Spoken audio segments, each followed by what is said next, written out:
welcome to the Anona Kids Clubhouse. My name is Casey and I'm the Director of Family Ministries right here at Anona. Anona Kids is a place where we get to come together to learn more about the big idea. And that is something that God does inside of us to change the world around us. Today is going to be so much fun, and actually this whole month is gonna be really sweet. We have some awesome things coming up, like Easter's coming up next month. Do you love Easter? Easter is my favorite. All the jelly beans, the Peeps, the chocolate bunnies, but it's not Easter yet. So you and I have to practice patience. What is patience? Well, it's our big idea for this month. Patience is waiting until later for something you want now. Like waiting for dessert until after you eat dinner. Ugh, that is so hard. I want the sweet treats right now. But here's the thing. If we can wait just a little longer, it's usually worth the wait. Speaking of waiting, let's get ready to hear all about the amazing Bible stories that we're gonna hear this month. In each story, we hear about how important it is to wait and to show patience. We're going to dance and sing and worship God, and we're gonna hear a super cool Bible story about how God is always with us. I can't wait. I can't wait. Let's check it out.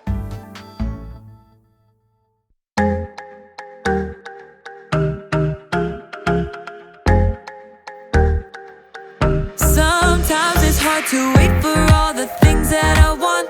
Sometimes I kinda feel like it's just taking too long to get the things I want, what I think I need, but I know you know what's best for me. I'm gonna live what I believe. I'm gonna wait 'cause I know you're still working. I'm gonna have patience 'cause it'll be worth it. I'm gonna have faith, I know you have a purpose. I'm gonna wait 'cause I know you're still working on me.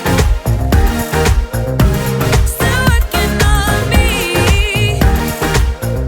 I know that sometimes I just need to slow down and trust that you are working all of this out. You know the things I want, what I think I need, but I know you know what's best for me. I'm gonna live what I believe. I'm gonna wait 'cause I know you're still working. I'm gonna have patience 'cause it'll be worth it. I'm gonna have faith, I know you have a purpose. I'm gonna wait 'cause I know you're still working on me.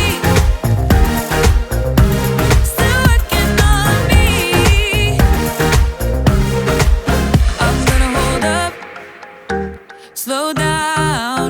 I'm gonna trust that you're working it out. I'm gonna hold up, slow down. I'm gonna trust that you're working it out. I'm gonna hold up, slow down. I'm gonna trust that you're working it out. I'm gonna hold up, slow down. I'm gonna trust that you're working it out. I'm gonna wait 'cause I know you're still working. I'm gonna have patience 'cause it'll be worth it. I'm gonna have faith, I know you have a purpose. I'm gonna wait 'cause I know you're still working on me. Still working on me. Still working on me.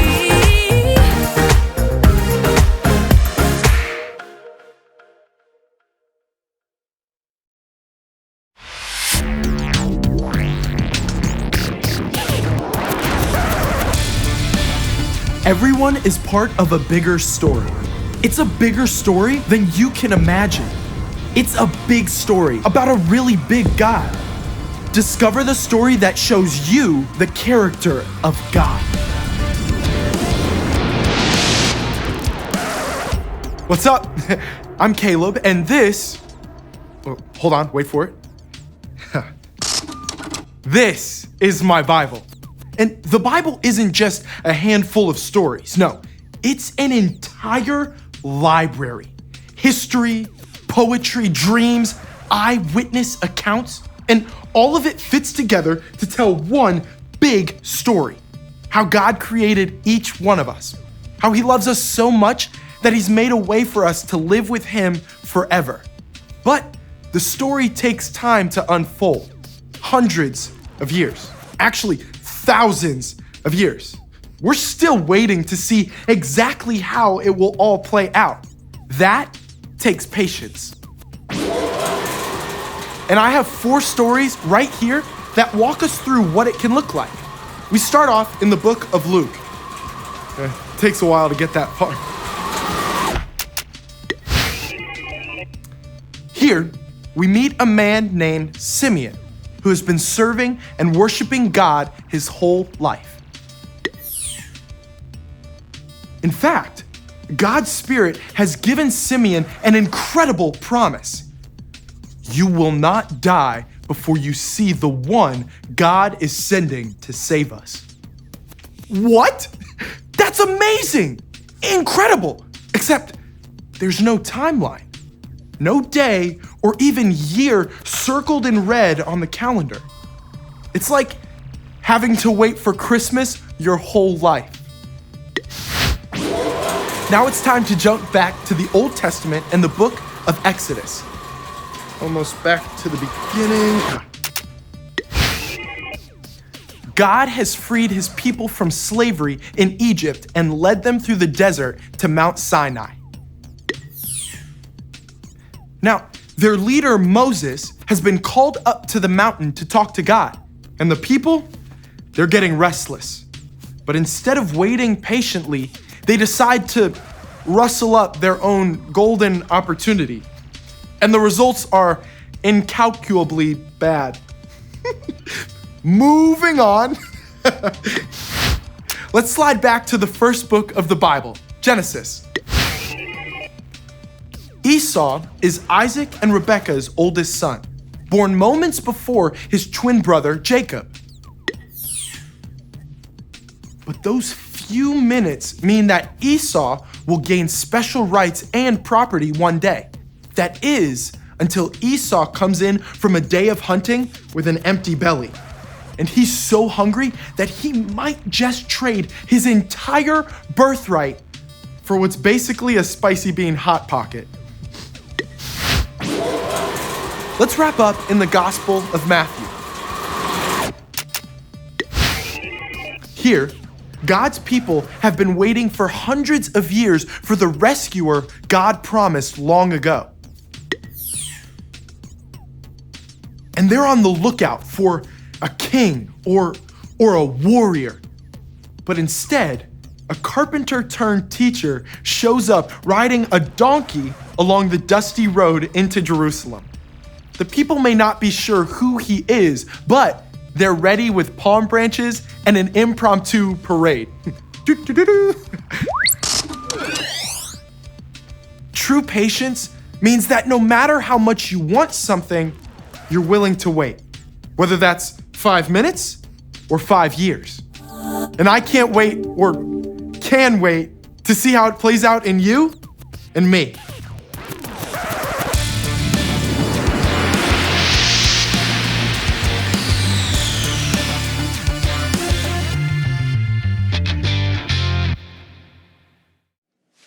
Hey guys, I'm Bonnie and this is my friend B. We're just hanging out here in the Anona Kids Clubhouse kitchen.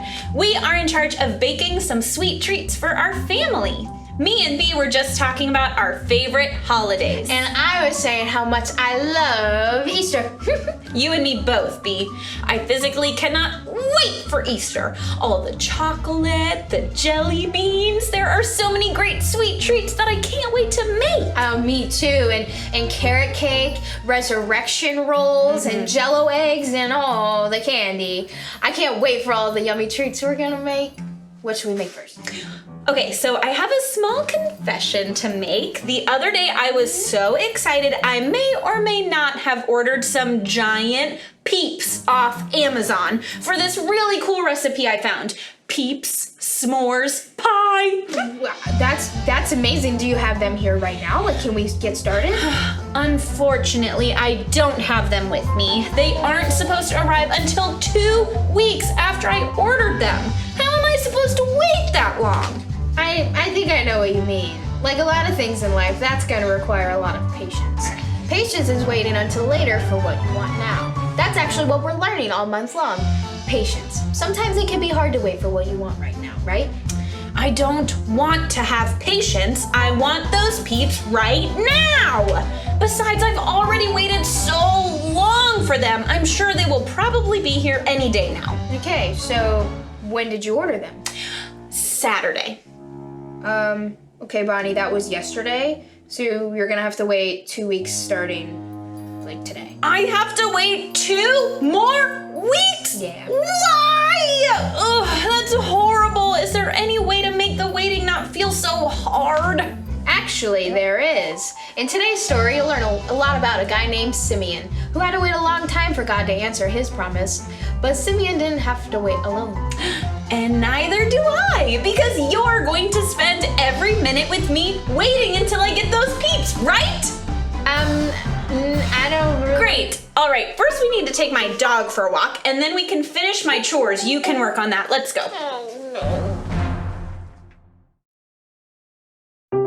The Bible. It's 66 books of history, stories, letters, and poetry that fit together to form God's one big story. The epic adventure of how He created us and loves us so much that He made a way to rescue us. As we travel through the Bible, from Genesis to Revelation, we discover people who met God and found their lives changed forever. Now, for an amazing story, inspired by the book of Luke, chapter 2, verses 25 through 35. The birth of Jesus was unusual in many ways. He entered the world in a shelter with the animals and was celebrated by an entire host of angels. Glory to God in the highest. But Mary and Joseph cared for Jesus as with any child. When he was about 6 weeks old, they prepared to present him to the Lord at the temple. The law says we must offer a sacrifice of 2 pigeons. Or doves. How is he 6 weeks old already? But as Mary and Joseph set out for Jerusalem with their firstborn son, someone was already waiting for them. A man named Simeon, and their stories were about to collide. Simeon had grown up in Jerusalem, faithfully worshiping God. He prayed daily. Lord, help me understand your law. Help me serve you with my whole life. Simeon would have studied the scriptures, words from the prophets from hundreds of years before. The people who are now living in darkness will see a great light. They are now living in a very dark land, but a light will shine on them. What light, Lord? Over the years, Simeon continued to pray, to worship, and to seek God in the temple. God's Holy Spirit was with him. And one day, the Spirit made Simeon a promise. You will not die before you see the Lord's Messiah. Me? With my own eyes? Thank you, Lord. Simeon believed the promise and waited in joyful expectation. Will it be today, Lord? Simeon waited some more. Will it be this year, Lord? And then he waited still more. How about this decade? We aren't quite sure how long Simeon had to wait, but when his hair turned snow white, he was still waiting. Soon, Lord. Today, at last, Simeon received a new response. The temple courtyard? I'm on my way. Where's my cloak? My walking stick? God's Spirit led Simeon straight up to the Temple Mount and into the courtyard. Simeon stood in the center of the courtyard, allowing the voices to wash around him. He wasn't quite sure what he was looking for, but he knew God would reveal it to him. A baby? Simeon turned quickly to see a young couple nearby. The man carried a pair of doves in a small cage, the usual sacrifice after a child was born. The woman cradled a tiny baby in her arms. Joseph, where do we go? Excuse me. Both the man and the woman looked up quickly. May I hold the child? Well, all right. Yes. Simeon took the child gently into his arms. In the eyes of this infant, he saw the face of God, the rescuer, God's promised Messiah. His name is Jesus. Overwhelmed, Simeon turned his gaze toward heaven. Lord, you are the king over all. Now let me, your servant, go in peace. That is what you promised. My eyes have seen your salvation. You have prepared it in the sight of all nations. It is a light to be given to the Gentiles. It will be the glory of your people, Israel. Mary and Joseph stared in amazement. We knew he was special. This. Simeon looked down at the child, then glanced up at Mary and Joseph again. May the Lord bless you both. Gently, Simeon returned Jesus to his mother's arms. After a lifetime of waiting, Simeon was overjoyed to see the fulfillment of the promise God had given him so long ago.